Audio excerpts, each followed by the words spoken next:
So we've got in the workshop today an orange factory Surge e-bike. You can tell it's an e-bike obviously because of the battery compartment there. This one's 2018, it's an early one, okay. Really nice bike. If you can pick one up, then well worth having. A lovely bike to ride. Orange have changed quite a bit on them since 2018. There's been quite a lot of improvements, particularly to the integration of the battery. The whole frame's gone a little bit lighter, and they've moved from the E8000 motor to a new EP8. Having said that, this E8000 is a well-proven motor. Lovely bike to ride. The power delivery is good on this E8000. A little bit of a niggling error message that you generally get a WO13, not just on the Surge but all E8000 powered bikes. They like to be static when being turned on. So yeah, this is Di2 factory, nice Saints, electronic shifting, some nice Hope pedals on there, Fox 36 Kashimas, a really nice bike to ride. It's in for a service. It's been in before. Customers kind of said that it's just a little bit tired. Shifting's not quite as it should be. It's been used, but not aggressively. Okay, it's a nice looking bike. You can tell it's been looked after, although it's a little bit dirty. But you know, that's not a problem. So the first thing that I would check basically on an e-bike is chain wear. Okay, so let's grab us chain tool and we'll just drop it in there and we'll just see where we are. Okay, so this is kind of just coming up to a millimetre, which is a little bit above where it should be. So on an e-bike we need to be more mindful of the amount of power that's going through this motor. So I would say, providing that the customer's all right with this, and I'm sure he will be, that at this particular stage I don't think it's worth putting a new chain on here without doing anything else, particularly simply because it's an e-bike. I'm going to recommend that we change the cassette, the chain and the front ring on this e-bike, and all that information is simply come from the chain checking tool. Okay, this little thing here tells me what sort of things I need to replace, and it's telling me I'm probably going to need to replace the whole three. I don't think it's worth trying the chain on its own. From a maintenance point of view, Orange bikes are so nice to work on, simply because they're so simple. They're a lovely bike to ride. They're a good rider's bike. Okay, and this particular pivot point here is the only point in the whole bike that's got bearings on the suspension system. So a really simple thing to maintain. I would recommend that these be changed 6 months if you ride your bike twice a week, and use some top quality bearings, use some Enduro bearings on these. It's well worth it. So what I'm going to do is I'm going to remove this shock and the back wheel, and I'll come back to you in a second. Taking the shock off, back wheel's out, and I'm just going to gently lift this up backwards and forwards, and I'm feeling with my hand for any notchiness in this particular pivot, and you'll feel it because it'll be there'll be sharp movements. That squeaking you can hear is from the hose, from the brake hose going through the rubber. It's not the bearings. Do you know? And that feels really nice, to be honest. That feels really good. Them bearings feel nice. But what I'm going to do is I'm just going to quickly show you another way you can actually check the condition of this bearings. I'll bring my camera down. So a brilliant way of having a look at the condition of these bearings is just to quickly remove the seal. So you may need another, if this spins, you may need another 4mm on the other side just to stop it spinning. And we just remove that retaining bolt there. Okay, we'll just carefully put that to one side. Now as you can see, as soon as I see these bearings, you can see this blue seal on the outside. that basically tells me that it's more likely to be an enduro bearing, this, because enduro use blue seals.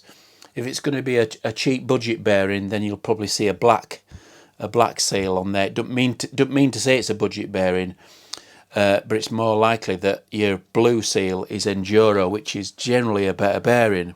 So what we'll do is we'll just take a Stanley knife blade and very carefully we'll just take the seal out.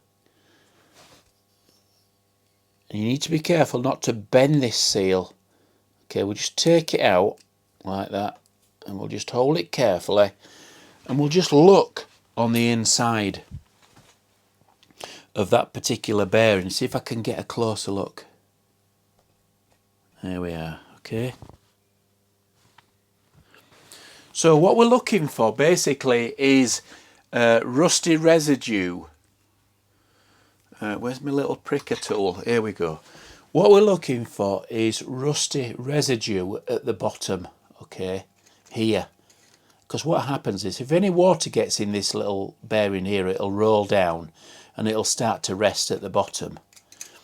But this actually looks in really, really good condition. Actually, it's not rusty. And we can see if we move that, there's no notchiness in there at all.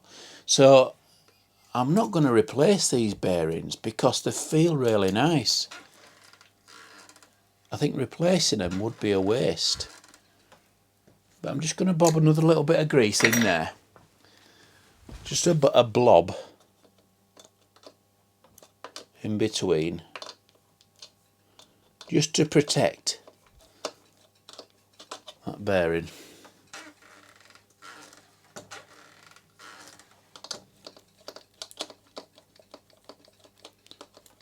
Could do with a new grease gun. It's full of grease, but there must be a little airlock in it. Oh, there it goes. Okay. So I'm just going to pop this seal back. So we'll just nip that in there, okay.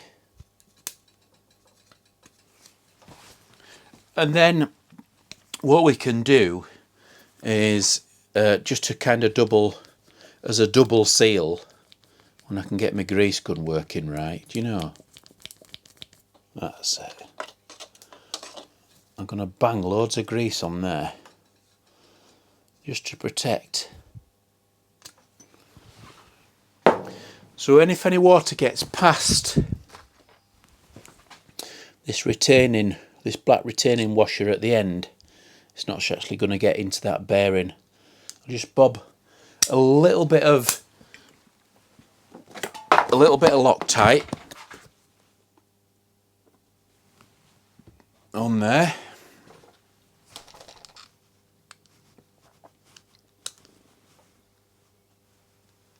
Okay, and I'll just bob that in.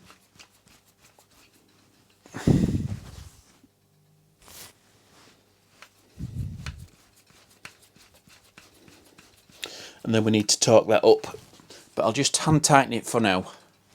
And you can see all that little grease is squelching out of the side, which means that there's not much, not many gaps there for water to get in.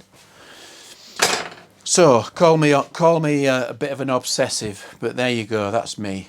So what I would do, I'd do exactly the same with the other bearing as well, just to double check to see if, to make sure that there's no actually rust residue or contaminants in the bottom of that bearing. If there's any sign of discoloration in them bearings, just change them. It's as easy as that. They're not expensive. I think they're about a tenner a piece, enduro bearings, and it's an easy process. I think I've done another video on how to replace those. It's an easy process, but it's worth changing. I've put the shock back, bobbed the wheel back in, and now that we've established those bearings are all right and we're not going to replace them, I've torqued that cap up and I've torqued the shock bolts up as well, so they're back to normal. So just to kind of go back to this back end and the things that we need to be looking at, we've established that there's no movement in the back hub.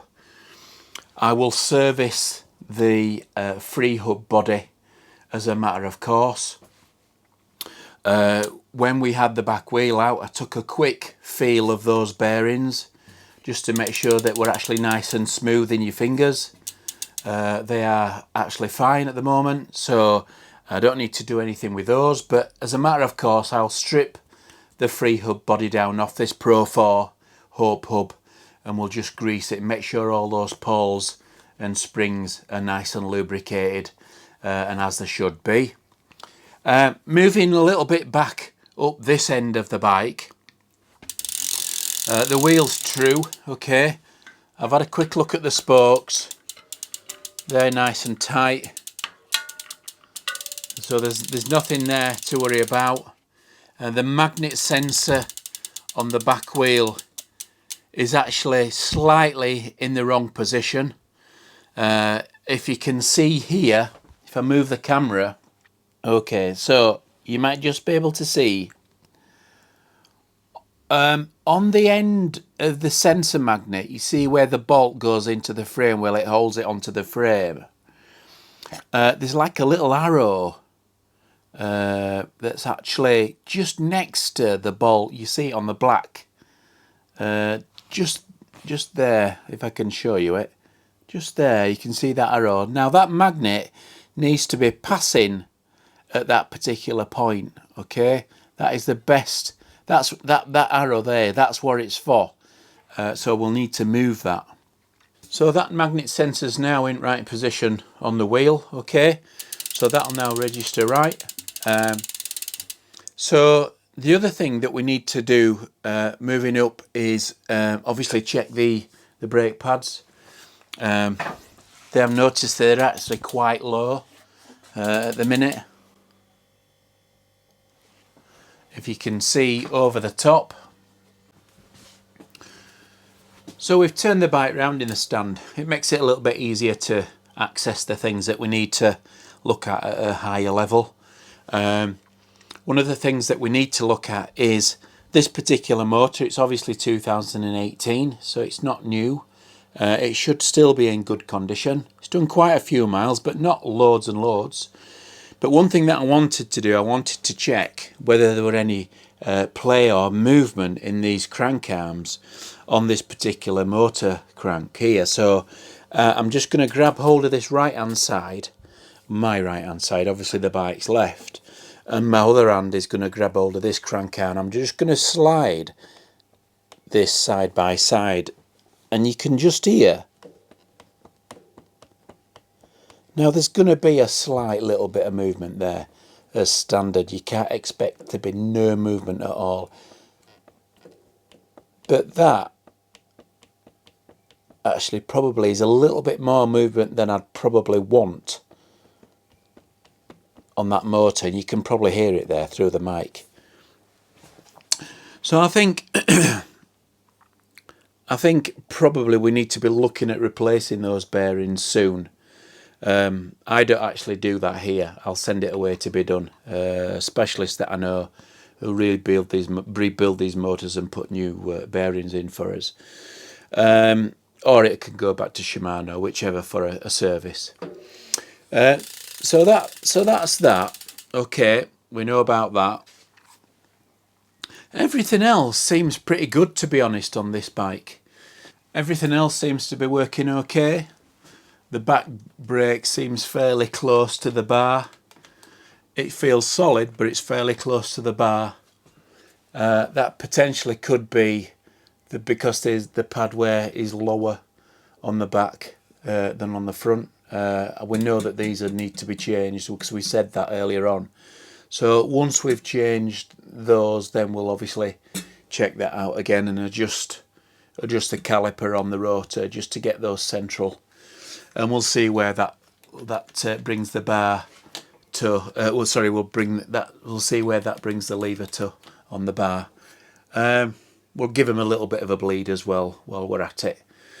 They might not have been bled for a while, and the mineral oil does get rather cloudy and black, so it might be best changing that. So so there we go, really. We'll change the cassette chain and the front ring. So yeah,